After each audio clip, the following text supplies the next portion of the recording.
இன்றைக்கான வீடியோ தாங்க வந்திருக்கு. வீடியோ வந்து சூப்பராக இருந்துச்சு அப்படின்னு தாங்க சொல்லணும். அதாவது இந்த ஆயாம்மா இருக்காங்கல்ல, அவங்க வந்து எல்லா விஷயத்தையும் வந்து கௌதம், இந்திரா 2 பேர்கிட்டயும் வந்து சொல்லிட்டாங்க அப்படின்னு தாங்க சொல்லணும். 2 பேரும் சேர்ந்து குழந்தைய காப்பாற்ற போகிறாங்க அப்படின்னு தாங்க சொல்லணும். அதெல்லாம் பார்க்குறதுக்கு நம்ம சேனலை மட்டும் மறக்காமல் லைக் அண்ட் சப்ஸ்கிரைப் மட்டும் பண்ணிடுங்க. ஃபஸ்ட்டு எடுத்தோடனே கௌதம், இந்திரா வந்து ரூமில் பேசிக்கிட்டு இருக்கிற மாதிரி தான் காட்டிக்கிட்டு இருக்காங்க. உடனே கௌதம் வந்து கேட்காங்க, அன்றைக்கு ஹாஸ்பிட்டல் போனேன் இந்திரா, என்னாச்சு அப்படிங்கிற மாதிரி கேட்காங்க. போனேன் கௌதம், போய் அந்த ஆயம்மா இருக்கிற வீட்டெல்லாம் நான் தெரிஞ்சுக்கிட்டேன். அந்த நேரத்தில் எனக்கு திடீர்னு உன்னை பற்றி ஒரு ஃபோன் வந்துருச்சு, அதோட எல்லாத்தையுமே போட்டு வந்துட்டேன். அதுக்கடுத்து இந்த கேஸுன்னு அலைஞ்சதில் எனக்கு வந்து மைண்டு வந்து பிளாங்க் ஆகிடுச்சு. இப்போ தான் எனக்கு ஞாபகம் வருது அப்படிங்கிற மாதிரி இந்திரா சொல்கிறாங்க.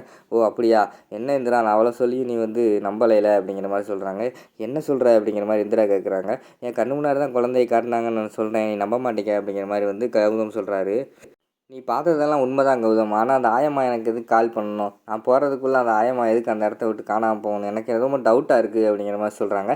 சரி, எதுக்கும் அந்த ஆயம்மா வீட்டில் போய் நம்ம விசாரிச்சிருவோம் அப்படிங்கிற மாதிரி இந்திரா சொல்கிறாங்க. சரி நம்ம போய் விசாரிப்போம் அப்படிங்கிற மாதிரி சொல்கிறாங்க. உடனே இந்திரா வந்து சொல்கிறாங்க, நீ வீட்டிலே இரு கௌதம். ஏன்னா நீ ஜெயிலில் வந்து ரொம்ப கஷ்டப்பட்டுருப்ப, தூங்கியிருக்க மாட்டேன், நீ தூங்கு, நான் போய் பார்த்துட்டு வரேன் அப்படிங்கிற மாதிரி சொல்கிறாங்க. அதெல்லாம் முடியாது, நான் உன் கூட வருவேன். நீ தனியாக போனேன்னா உனக்கு அது சேஃப் கிடையாது, நான் கண்டிப்பாக உன் கூட வருவேன் அப்படிங்கிற மாதிரி வந்து நம்ம கௌதம் சொல்கிறாரு. சரி வா நம்ம கிளம்புவோம் அப்படின்னு சொல்லிவிட்டு அவங்க வந்து கிளம்புற மாதிரி காட்டுறாங்க. அந்த பக்கம் பார்த்தா நம்ம இவர் இருக்கார்ல, அந்த ஆயம்மாவோட ஹஸ்பண்ட் வந்து அந்த குழந்தையை விட்டுட்டு காசை கொண்டு வந்து வீட்டுக்கு கொண்டு வராங்க. அங்கனக்குள்ளே வந்து வீட்டில் அவங்க மனைவி வந்து அழுதுகிட்டு இருக்கிற மாதிரி காட்டுறாங்க. இந்தா பாரு உனக்கு என்னென்ன வாங்கிட்டு வந்திருக்கேன்னு பாரு, பூவு, அல்வா, அதுக்கடுத்து உனக்கு தேவையான ட்ரெஸ்ஸு, இங்கே பாரு கட்டுக்கட்டாக பணம் அப்படிங்கிற மாதிரி சொல்கிறாங்க. அந்த ஆயம்மா வந்து அழுதுகிட்டே இருக்காங்க. பக்கத்தில் பார்த்தா அந்த ரவுடி உடனே வராங்க. ரவுடி பார்த்தோன்னே பயந்துடுறாங்க. பயந்த உடனேயும் அந்த ரவுடி வந்து ஃபோன் பண்ணிடுறாரு. ஃபோன் பண்ணி ஜேபிகிட்ட சொல்கிறாரு, குழந்தைய வந்து இவன் தான் யார்கிட்டயே கொடுத்து விட்ருக்கான் காசுக்காக அப்படிங்கிற மாதிரி சொல்கிறான். டேய் அவன் நம்மகிட்டையும் காசு வாங்கிட்டு அங்கேயும் காசு வாங்கிட்டு குழந்தைய விற்றுருக்கானா, அவனை சும்மா விடக்கூடாது, அவனை கொண்டுறா அப்படிங்கிற மாதிரி வந்து ஜேபி சொல்கிற மாதிரி காட்டுறாங்க. உடனே கணக்கு வந்து ஐயா வேணாம் கொஞ்சம் யோசிங்க அப்படிங்கிற மாதிரி சொன்னோன்னே அதுக்கடுத்து வந்து ஜேபி சொல்கிறாரு, சரி இப்போதைக்கு அவங்க முக்கியம் இல்லை, அந்த குழந்தை தான் முக்கியம். அந்த குழந்தை இல்லை அப்படிங்கிறது எனக்கு நியூஸ் மட்டும்தான் வரணும். எப்படியாவது அவன்கிட்ட அடித்து விசாரித்து அந்த குழந்தைய எப்படியாவது தீர்த்து கட்டிடு அப்படிங்கிற மாதிரி வந்து ஜேபி சொல்கிறாங்க. சரிங்க ஐயா நான் பார்த்துக்குறேன் அப்படின்னு சொல்லிட்டு வந்து ஃபோனை வச்சிடலாம்.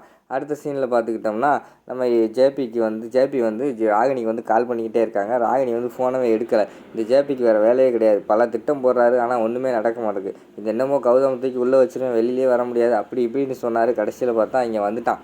இனிமேல் அவர் ஃபோனை எடுக்கக்கூடாது அப்படிங்கிற மாதிரி இருக்காங்க. திருப்பியும் ஜேபி வந்து கால் பண்ணுறாங்க. என்ன திருப்பி கால் பண்ணுறாரு, சரி எடுப்போம் அப்படின்னு சொல்லிட்டு ராகினி வந்து ஃபோன் எடுக்காங்க. என்ன ராகினியம்மா ஃபோனை எடுக்க மாட்டேங்கிறீங்களே அப்படிங்கிற மாதிரி சொல்கிறாங்க.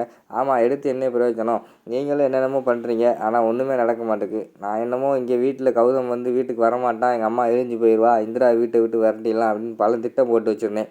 ஆனால் கடைசியில் எல்லாமே இதாகிடுச்சு அப்படிங்கிற மாதிரி சொல்கிறாங்க. சரி விடுங்க, அதை விட சூப்பரான ஒரு நியூஸ் வந்திருக்கு, அதை விட அது வந்து த்ரில்லிங்கான நியூஸ் வேறு, நமக்கு கொஞ்சம் கஷ்டமான நியூஸ் அப்படிங்கிற மாதிரி சொல்கிறாங்க.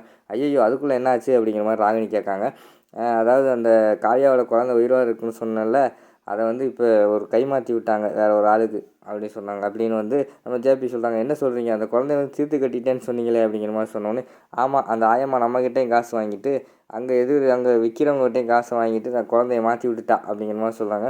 ஐயோ எங்கள் வீட்டோட சந்தோஷமே அந்த குழந்தையில தான் இருக்குது, அந்த குழந்தை மட்டும் கிடைக்கவே கூடாது, கிடச்சிருச்சுன்னா வீட்டில் சந்தோஷம் பயங்கரமாக கூடிரும், அதனால் என்னால் வந்து பார்க்கவே முடியாது அப்படிங்கிற மாதிரி வந்து நம்ம ராகினி வந்து சொல்கிறாங்க.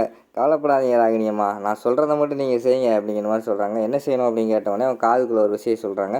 இன்னும் எங்கள் அக்கா வந்து நான் சொல்கிறத கேட்டுக்கிட்டு தான் இருக்கா, என்னோடய பவர் இன்னும் எங்கள் அக்கா கிட்ட குறையலை, இதெல்லாம் சிம்பிள் மேட்டர், நான் பார்த்துக்கிறேன் அப்படிங்கிற மாதிரி சொல்கிறாங்க. நீங்கள் உங்கள் அக்காவை மட்டும் கவனிச்சுக்கோங்க, அந்த குழந்தைய நான் பார்த்துக்கிறேன், இன்னும் அடியாட்கள் 4-5 ஆளை எக்ஸ்ட்ரா அனுப்பி அந்த குழந்தைய தீர்த்து கட்ட முடிவு பண்ணிடுறேன் அப்படிங்கிற மாதிரி வந்து நம்ம ஜேபி வந்து ஃபோனை வச்சிடுறாரு. அடுத்த சீனில் பார்த்துக்கிட்டோம்னா நம்ம இந்திரா அவங்க வந்து அந்த ஆயம்மா வீட்டுக்கு போயிடுறாங்க. வெளியே நின்று பார்க்காங்க, வீடு வந்து பூட்டி கிடக்கு. என்ன இந்திரா வீடு வந்து பூட்டி கிடக்கு, இதுதான் கரெக்டான வீடா அப்படிங்கிற மாதிரி கௌதம் கேட்காங்க. ஆமாம் கௌதம், நான் வந்து விசாரித்த வரைக்கும் இதுதான் அவங்க வீடுன்னு அந்த அம்மா சொன்னாங்க அப்படிங்கிற மாதிரி சொன்னேன். சரி வா வீட்டுக்குள்ளே யாராவது இருக்காங்களான்னு பார்ப்போம்னு சொல்லிட்டு 2 பேர் வீட்டுக்குள்ளே போகிறாங்க. வீட்டுக்குள்ளே போய் பார்த்தா நம்ம அந்த ஆயம்மா வந்து கட்டிலில் படுத்து அழுதுகிட்டு இருக்கிற மாதிரி காட்டுறாங்க. ஆயம்மா நீங்கள் தான் எனக்கு கால் பண்ணீங்க அப்படிங்கிற மாதிரி கேட்காங்க. ஆமாம்மா நீ காவியாவோட தங்கச்சி தானே அப்படிங்கிற மாதிரி கேட்காங்க. ஆமாம்மா நான் காவியாவோட தங்கச்சி தான், அன்றைக்கி நீங்கள் எனக்கு கால் பண்ணீங்க, உங்களை பார்க்கணுன்னு சொல்லிட்டு நான் வந்தேன், அதுக்குள்ளே உங்களை காணோம் அப்படிங்கிற மாதிரி சொல்கிறாங்க. ஆமாம்மா அன்றைக்கி என்னை வந்து அடியாளுக்கு தூக்கிட்டு போயிட்டாங்க அப்படிங்கிற மாதிரி சொல்கிறாங்க. உங்களை எதுக்குமா அடியாளுக்கு தூக்கணும் அப்படிங்கிற மாதிரி இந்திரா கேட்காங்க. நான் மிகப்பெரிய தப்பு செஞ்சுட்டேன், உங்கள் அக்காவுக்கு செஞ்ச பாவம் தான் என்னை வந்து இப்படி ஆட்டிக்கிட்டு இருக்கு அப்படிங்கிற மாதிரி சொல்கிறாங்க. அக்கா என்னக்கா சொல்கிறீங்க, கொஞ்சம் புரியுற மாதிரி சொல்லுங்கக்கா அப்படிங்கிற மாதிரி வந்து கேட்காங்க.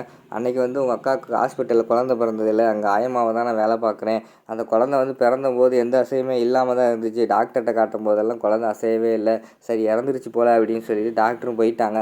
அதுக்கடுத்து கொஞ்ச நேரத்தில் பார்த்தா அந்த குழந்தைக்கு வந்து மூச்சு வந்து நல்லா கத்த ஆரம்பிச்சிருச்சு. நான் வந்து உங்கள்கிட்ட சொல்லலான்ட்டு வந்தேன். வர்ற வழியில் வந்து அந்த ஜேபி என்ன பண்ணிட்டாருன்னா என்கிட்ட காசை கொடுத்துட்டாரு. காசை கொடுத்துட்டு இந்த குழந்தை வந்து செத்துருச்சுன்னு சொல்லிடு, அது மட்டும் இல்லாமல் அந்த குழந்தைய வந்து நீ கொன்று அப்படின்னு என்கிட்ட வந்து சொல்லிட்டாரு. நானும் காசை வாங்கிட்டு அதெல்லாம் பண்ணேன். அதுக்கடுத்து எனக்கு குழந்தைய வந்து கொல்றதுக்கு மனசு இல்லை, அதனால் நான் வீட்டில் வந்து வச்சு வளர்த்தேன் அப்படிங்கிற மாதிரி சொல்கிறாங்க. அக்கா என்னக்கா சொல்கிறீங்க, கொஞ்சம் புரியுற மாதிரி சொல்லுங்கக்கா, நான் வந்து பல குழப்பத்தில் இருக்கேன் அப்படிங்கிற மாதிரி வந்து கௌதம் சொல்கிறாரு.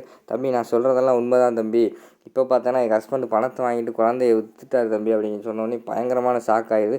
என்னக்கா சொல்கிறீங்க, காசுக்காக குழந்தைய விற்றுருக்கீங்க, என்கிட்ட கேட்டால் நான் காசு தர மாட்டேனா அப்படிங்கிற மாதிரி கௌதம் சொல்கிறாங்க. இல்லை தம்பி எங்கள் ஹஸ்பண்ட் எனக்கே தெரியாமல் விற்றுட்டாரு அப்படிங்கிற மாதிரி சொல்கிறாங்க. சரி எங்கே இருக்குன்னு சொல்லுங்கள், நாங்கள் போய் வாங்கிக்கிறோன்னு சொல்கிறாங்க. இல்லை தம்பி அந்த ஜேபியோட ஆளுங்க வேறு எங்கள் ஹஸ்பண்டை கூப்பிட்டு போயிட்டு குழந்தைய தீர்த்து கட்ட முடிவு பண்ணிட்டாங்க, நீங்கள் அதுக்குள்ளே போகணும் அப்படிங்கிற மாதிரி சொல்கிறாங்க.